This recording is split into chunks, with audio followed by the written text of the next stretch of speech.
Hello ladies and gentlemen, and welcome back to beautiful Desolation. So in the last episode we finally got access to the big secret weapon at the city of Bas. We launched it, gave the controller to the Mongrels, who used it immediately to blow up the flame from the face of the earth. And then they promised to help us out, so if we ever need something or someone to be blown up by the big weapon, they will use it to our benefit.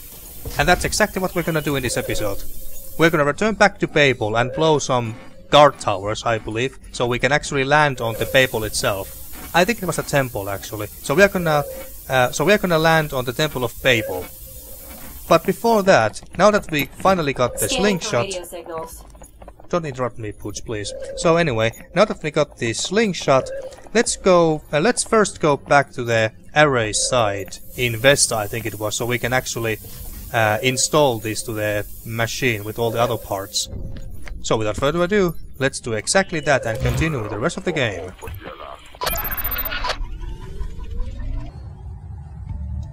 Was this always here? I don't think so. I think that's the button you use to contact the Mongrels when we are ready.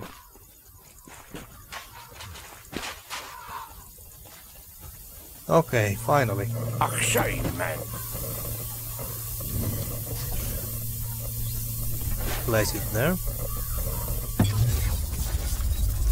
There we go. Now, what can we do? Enable Array Control Pylon. Okay.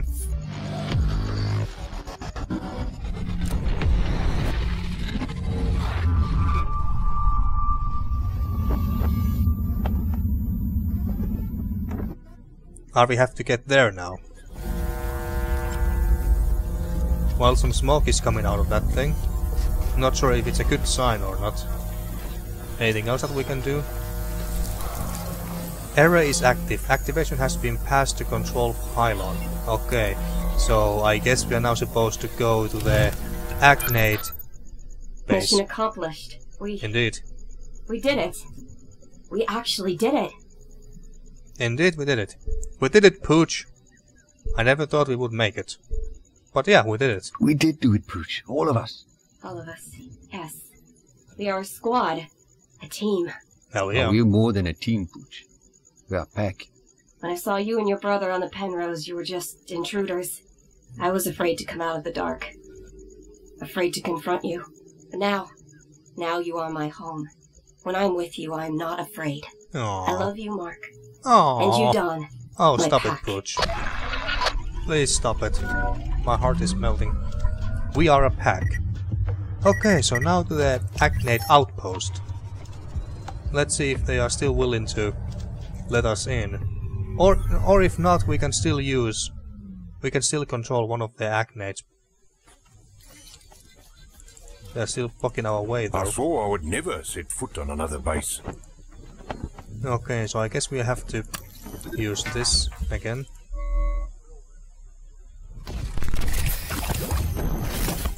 Okay, so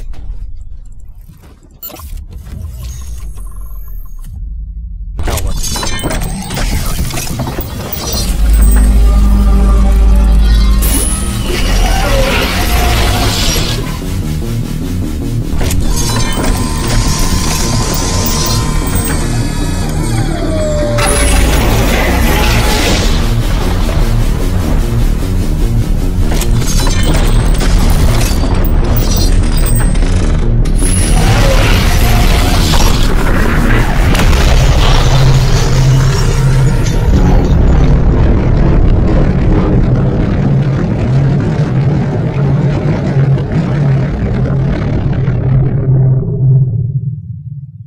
Okay, something is happening. Array has been activated. Okay. And now we need to go back to Babel and use the weapon.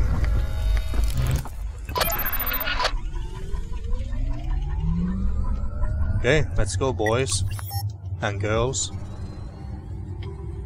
Are we supposed to use this now or... Well, let's go to Babel first and use it there. Yeah, Temple of Babel. And we're supposed to blow up these shield generators, I believe.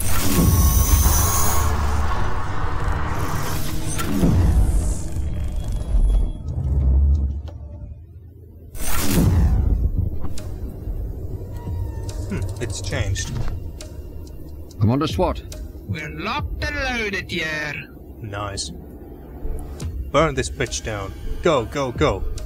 Here goes nothing. Burn this bitch down. Burn this bitch down.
Nice. Very nice. That was a very beautiful cutscene there. I mean, this area is beautiful in general. Bridge. A simple wooden bridge. Okay, nothing interesting about that. Temple of Babel something. Marky, Mark, I know up till now we've been through hell, and I've been trying to be a good brother to you. You'll always be my brother. You are my brother, Don. You will always be my brother. I want to go home, Mark. I want to go home with you. That's the You remember plan. that last camping trip? The one where I forgot Dad's beer. I didn't forget it. I left it behind. I wanted us to have one good memory with Dad. One memory that wasn't soaked in booze. I just want you to be happy. Then I took any happiness you had away. I never wanted to hurt Charlize. You have to believe me. It was an accident.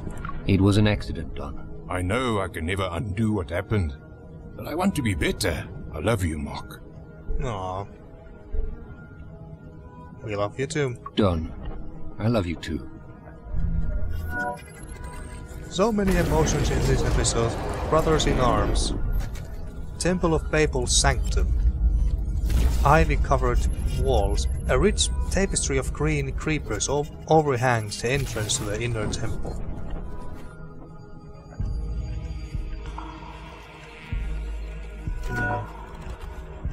Temple of There are Generosity. statues. The Dullahan, Inya, and Varia. Knit together in the womb of Daris, the Dullahan, Variar, and Inja fell from the Penrose. The Dullahan sought peace for Slag. The three were welcomed into the Mongrels' homes. These Inja. statues are ancient. Inja pleaded with the Dullahan to help the Mongrels by bringing fire upon their mortal enemies, the Flay. The Mongrels were thankful, celebrating in song as the three ascended into the skies. But we made Don't these understand, choices. Mark. How is this possible? We made these choices. A blight of memory inflicted the Hanasi. The Dullahan took pity on what the Sisinyama had brought on them. No, I was wondering that, wait, weren't we the ones who helped the Mongrels against the Flay and not some gods? Variar pleaded with the Dullahan for mercy on their souls. You mean on the Sisinyama's souls? The three helped the Hanasi claim the Sisinyama's magic for themselves, removing the curse. Well, that's great. What a beautiful garden. Yes, it is. It's very pretty, to say the least. Inscribed plaque. Variar blessed the great arena as a place where heroes are forged from bone and blood. Okay. Not sure if that's a good thing or not. This temple feels so peaceful. The creatures of the earth longed for tranquility, while brothers of metal were divided. This is about the moss and the nest. The tree chose to protect those made of mud and vines, and by the tree they mean us. Mark, Dawn and Pooch. Metal shapes now trapped inside prisons of stone, allowing nature to return to the land. How are these statues telling our story? Must be a coincidence. Not. They helped all that asked. At the end, the trees stood ready to birth a new world. So I guess this is the good ending that we are getting. So far I'm getting very good vibes anyway. Okay, now to the Penrose.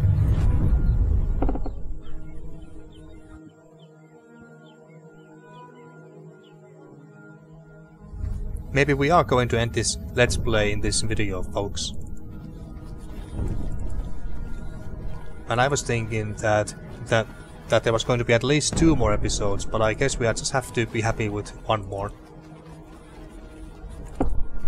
Talk to whatever this big ball is.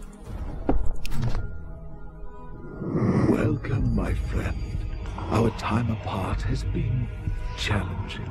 Doris. Thank you for returning to the temple, to the gardens planted and nurtured in your name. What's going on? My curious child, your questions are always the same. A mind trapped in linear time cannot fathom this predicament. Please try to explain it to me.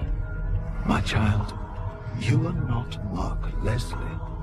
You are a facsimile created from the minds of Mark, Don, and even Pooch an age ago.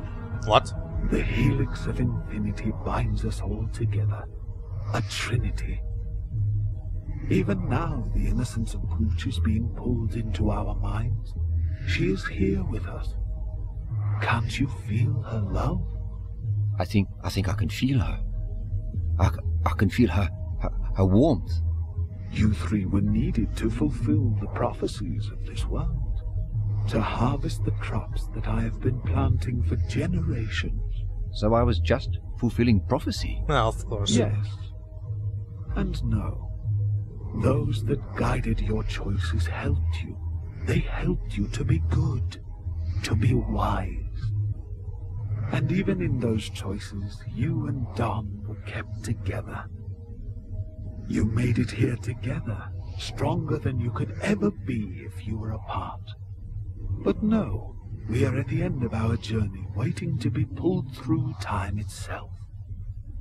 We shall then start this journey through life again until we meet at this very temple, again and again and again. Wait, if I'm not the real Mark Leslie, what happened to him? Now that is a story I love to tell. But you don't have the time. Do you? Working together, you escaped unscathed. Unfortunately, the data disk was encrypted, and your investigation soon forgotten. Your relationship with Don, fostered on that stormy night, grew from strength to strength. You stood beside him on his wedding day, congratulated him proudly as he named his son Mark, and mournfully uttered the eulogy at his funeral.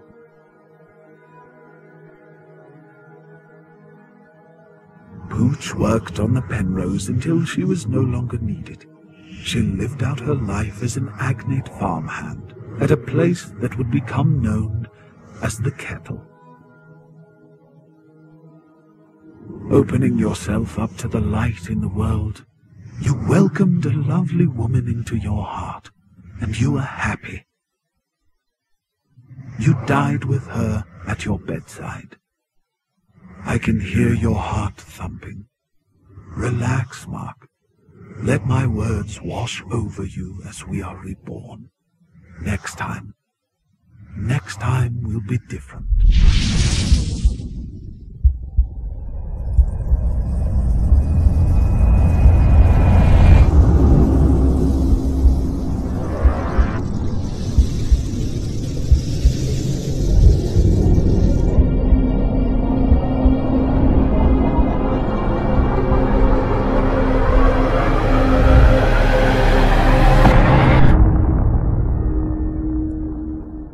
Okay, so did we get back to our time? At least it's comforting to know that the ending is happy for both of them. Christopher Bischoff. Okay, this must be the end credits. Okay. Nicholas Bischoff. The Bischoff brothers. Of the Brotherhood games. Mick Gordon.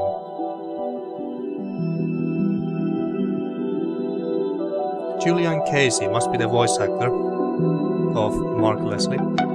Ian Cullen. Sarah Williams.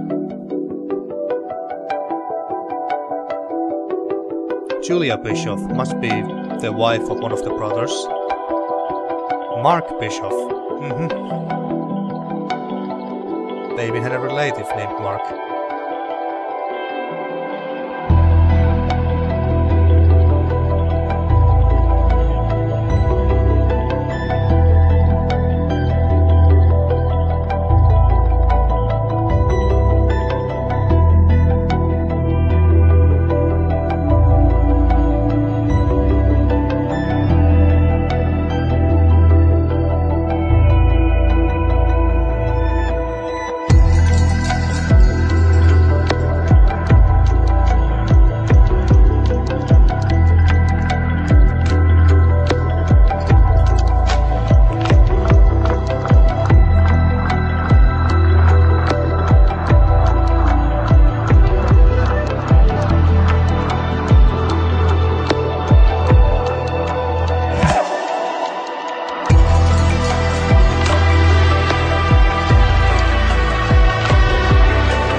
And that, ladies and gentlemen, was Beautiful Desolation.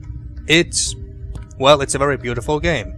And not only because of the gorgeous graphics, but the story itself, about love between brothers and even a machine, was very beautiful as well. If you choose to, that is, like I did for this playthrough. I can only imagine how much of a darker turn the story would have gone to if we decided to be a grade A dick throughout the game. The journey was an amazing one. The main characters are very likable, even relatable, Pooch was adorable, and even some of the side characters were ones you could emphasize with. The voice acting was great from everyone involved, even if the African accent was something I had to get used to. I'm just not used to hearing it very often. This game overall had a bit of a Fallout-like feel to it, especially during dialogues with close-up looks on characters' faces, just like in Fallout 1 and 2. But it still had its own unique African vibe, obviously. The music was great as well. The game was also pretty challenging, even if the puzzle design itself was not complex. You just had to find certain items and use or give or trade them to someone. You know, basic stuff. But what made it challenging was first of all fighting the items. Some people may see this as a negative, but you had to explore each area thoroughly to make sure you are not missing anything. You have to backtrack as well to talk to people you have spoken with before, just in case they got something new to say. And the second reason is because this game doesn't hold your hand. It doesn't really give you any tips hinting what you must do next.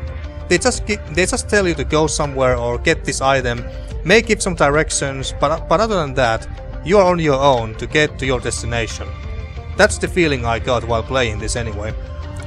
I also appreciate how the developers spiced up the game a little bit with minigames like the tick bug fight with the dices at Hanasi Fort, And the arena arcade fights at Bulwark. They were fun to play. Maybe we could have used one less fight in the arena, but overall I liked them. Upgrading your buffalo was also a nice way to make you feel you are making progress. The only real flaw that I can come up with right now is that some of the areas in the game are just empty and serve next to no purpose. I know that there were some scenes with names of Kickstarter backers or a golden item or a golden item or two, but I remember there was this one area in Chiron/Bars where there wasn't even those. Maybe there was an item we picked up, but regardless, some scenes felt just so empty. Some scenes just felt so empty to me. And it made me wonder that why is this area here in this game? Like, what's the point? But yeah, I think that's really all I have to say about this game right now. I just have to think about this some more. I still need to think about this some more and make my thoughts on video of this later at some point in the future. Hell, maybe I'll play this game again off screen and be a total douchebag and see that how much different of an ending I'm going to get. The Bishop brothers have made an amazing adventure game. One of the best of 2020, I would say. But now, I'm going to end this video and thus this Let's Play here. Thank you for watching my blind playthrough of beautiful Desolation, and see you next time in a new adventure.